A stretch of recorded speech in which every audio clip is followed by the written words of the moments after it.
എല്ലാവർക്കും ഞങ്ങളുടെ പുതിയൊരു വീഡിയോയിലേക്ക് സ്വാഗതം. ഞാൻ രാജേഷ്. നിങ്ങളെല്ലാവരെയും ഇന്ന് ഞങ്ങൾ സ്വാഗതം ചെയ്യുന്നത് ജീരക ചിക്കൻ എങ്ങനെയാണ് ഉണ്ടാക്കുന്നത് എന്ന് കാണിച്ചു തരാൻ വേണ്ടിയിട്ടാണ്.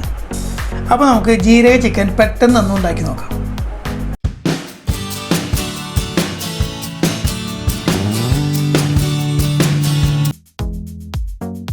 അപ്പോൾ നമ്മുടെ ഇന്നത്തെ വിഭവമായ ജീരക ചിക്കൻ ഉണ്ടാക്കാൻ വേണ്ടിയിട്ട് നമ്മളൊരു പാത്രം അടുപ്പത്ത് വെച്ച് ചൂടാക്കിയിട്ടുണ്ട്.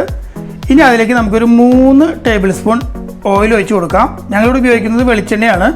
സൺഫ്ലവർ ഓയിലോ അല്ലെങ്കിൽ മറ്റേതെങ്കിലും ഇഷ്ടമുള്ള ഓയിൽ നമുക്കിതിൽ ഉപയോഗിക്കാവുന്നതാണ്. ആവശ്യമെങ്കിൽ നമുക്ക് പിന്നീട് കുറച്ചും കൂടി ഓയിൽ ചേർത്ത് കൊടുക്കാം. ഇപ്പോൾ നമ്മുടെ എണ്ണ നന്നായിട്ട് ചൂടായിട്ടുണ്ട്. ഇതിലേക്ക് നമ്മൾ ഒരു 2 ടേബിൾ സ്പൂൺ നാളികേരം ചെറിയ പീസാക്കിയത് നമ്മൾ ഇട്ട് കൊടുക്കുകയാണ്.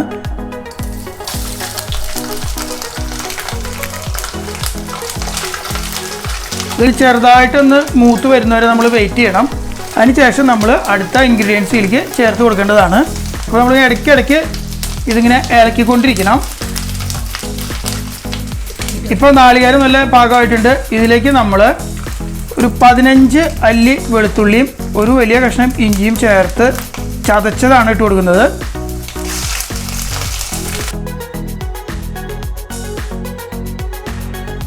ഇനി ഇതിലേക്ക് 2 മീഡിയം സൈസ് സബോള ചെറുതാക്കി അരിഞ്ഞത് ഇട്ട് കൊടുക്കാം.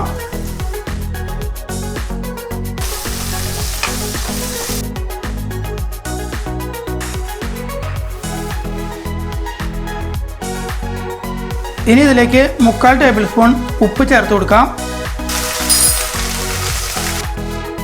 ഏകദേശം ഒരു ഗോൾഡൻ ബ്രൗൺ കളർ വരുന്നവരെ നമ്മൾ വഴറ്റിയെടുക്കേണ്ടതാണ്. ഇപ്പോൾ ഇത് വഴണ്ട് വന്ന് തുടങ്ങിയിട്ടുണ്ട്. ഇപ്പോൾ നന്നായിട്ട് വഴണ്ട് വന്നിട്ടുണ്ട്. ഇനി ഇതിലേക്ക് നമ്മൾ ഒരു 3/4 ടേബിൾ സ്പൂൺ മല്ലിപ്പൊടി ഇട്ട് കൊടുക്കണം. ഇനി അതിലേക്ക് ഒരു 3/4 ടേബിൾ സ്പൂൺ ചിക്കൻ മസാല ഇട്ട് കൊടുക്കണം. ഇനി ഒരു 1/2 ടീസ്പൂൺ മഞ്ഞൾപ്പൊടി ഇട്ട് കൊടുക്കണം. ഇനി അതിലേക്ക് 1 ടേബിൾ സ്പൂൺ മുളക് പൊടി ചേർത്ത് കൊടുക്കാം.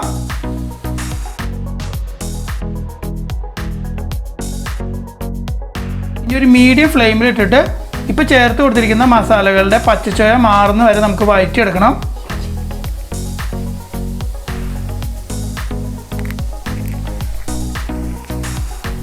ഇപ്പോൾ മസാലയുടെ പച്ചമണമൊക്കെ മാറിയിട്ടുണ്ട്. നല്ല പാകത്തിന് അത് വഴണ്ടി വന്നിട്ടുണ്ട്.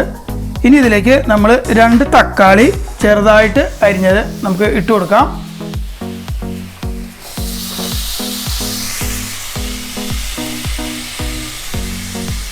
ഇനി ഇതിലേക്ക് 3 പച്ചമുളക് നെടുക കീറി 2 പീസാക്കിയത് ഇട്ട് കൊടുക്കാം. ഇപ്പോൾ നമ്മൾ ഉപയോഗിച്ചിരിക്കുന്നത് എരിവ് കുറഞ്ഞ മുളകാണ്. എരിവ് കൂടിയ മുളകാണെന്നുണ്ടെങ്കിൽ ഇത് 2 എണ്ണം ആയാലും കുഴപ്പമില്ല. ഇനി ഇതിലേക്ക് ഒരു 3 തണ്ട് കറിവേപ്പില ഇട്ട് കൊടുക്കാം. ഞങ്ങൾ എടുത്തിരിക്കുന്നത് 3 തണ്ടാണ്. ആവശ്യാനുസരണം ഇത് കുറയ്ക്കുകയോ കൂട്ടുകയോ ആവാം.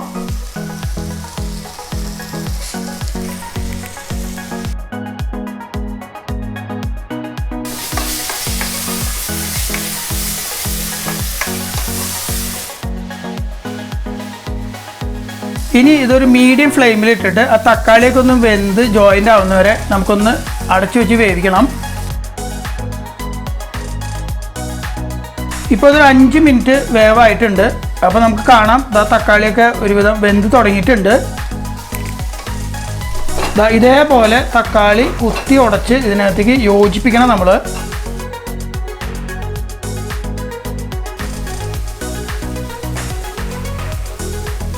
ഇത് വീണ്ടും നമുക്ക് അടച്ചു വെച്ച് ഒരു 5 മിനിറ്റ് കൂടി വേവിക്കാം.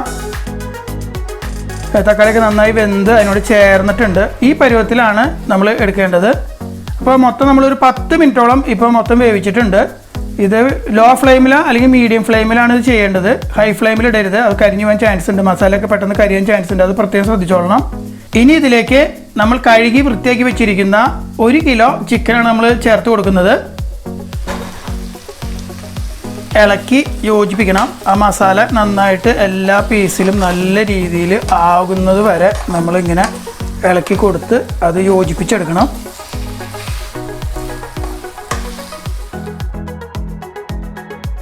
ഇതിലേക്ക് നമ്മൾ വെള്ളം ഒഴിച്ചു കൊടുക്കേണ്ട കാര്യമില്ല.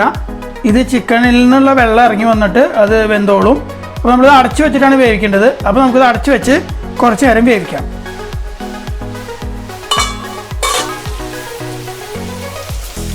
ഇപ്പോൾ ഇതാ നിങ്ങൾക്ക് കാണാം, ഇതിനകത്ത് ചിക്കനിൽ നിന്നുള്ള വെള്ളം ഇറങ്ങി വന്നിട്ടുണ്ട്. ഈ കണ്ടീഷനിൽ നമുക്ക് കുറച്ച് നേരം കൂടി ഇതിനെ വേവിച്ചെടുക്കാം. അപ്പോൾ നമുക്കത് അടച്ചു വെച്ച് വേവിക്കാം.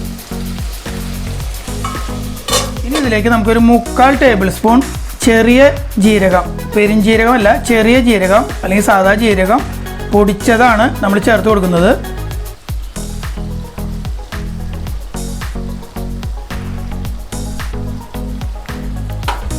ഇനി ഇതിലേക്ക് ഒരു തണ്ട് കറിവേപ്പില കൂടി ഇട്ട് കൊടുക്കാം.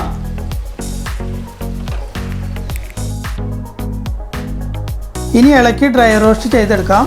ഗ്രേവി വേണമെന്നുള്ളവർക്ക് ഈ പരുവത്തിൽ യൂസ് ചെയ്യാം. ഇതായാലും നല്ല ടേസ്റ്റ് ഉണ്ടാവും. ഞങ്ങളിത് ഡ്രൈ റോസ്റ്റ് ചെയ്തെടുക്കുകയാണ്. ഇപ്പോൾ കളറൊക്കെ മാറി നല്ല ഡ്രൈ റോസ്റ്റ് ആയിട്ടുണ്ട്. ഇനി നമുക്കിതൊരു സെർവിങ് ബൗളിലേക്ക് മാറ്റാം.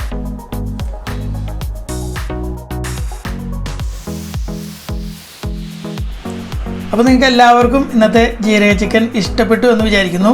അപ്പോൾ ഇതിൽ ഞങ്ങൾ ഉപയോഗിച്ചിരിക്കുന്നത് ഒരു മീഡിയം എരിവും മീഡിയം ഉപ്പുമാണ്. അപ്പോൾ ഉപ്പും അതുപോലെ തന്നെ എരിവും കൂടുതൽ വേണമെന്നുള്ളവർക്ക് കുറച്ചും കൂടി അധികം മുളക് പൊടിയൊക്കെ ഉപയോഗിക്കാം കേട്ടോ. അപ്പോൾ ഈ വീഡിയോ നിങ്ങൾക്ക് ഇഷ്ടപ്പെട്ടെങ്കിൽ നിങ്ങൾ ലൈക്ക് ചെയ്യണം, നിങ്ങളുടെ സുഹൃത്തുക്കളിലേക്കും ബന്ധുക്കളിലേക്കും ഇത് ഷെയർ ചെയ്യണം. മറക്കാതെ ഞങ്ങളുടെ ചാനൽ സബ്സ്ക്രൈബ് ചെയ്യണം. തൊട്ടടുത്തുള്ള ബെല്ലൈക്കൺ കൂടി എനേബിൾ ചെയ്ത് വെക്കുകയാണെന്നുണ്ടെങ്കിൽ ഞങ്ങൾ അപ്ലോഡ് ചെയ്യുന്ന വീഡിയോകൾ നിങ്ങൾക്ക് അപ്പോൾ തന്നെ നോട്ടിഫിക്കേഷനായി ലഭിക്കുന്നതായിരിക്കും. അതുപോലെ തന്നെ ഈ വീഡിയോയെക്കുറിച്ചുള്ള നിങ്ങളുടെ സംശയങ്ങളും അഭിപ്രായങ്ങളും കമൻറ്റ് ബോക്സിൽ രേഖപ്പെടുത്തണം. അപ്പോൾ നമുക്ക് മറ്റൊരു അടിപൊളി വീഡിയോയുമായി എത്രയും പെട്ടെന്ന് വീണ്ടും കാണാം. ഓക്കെ.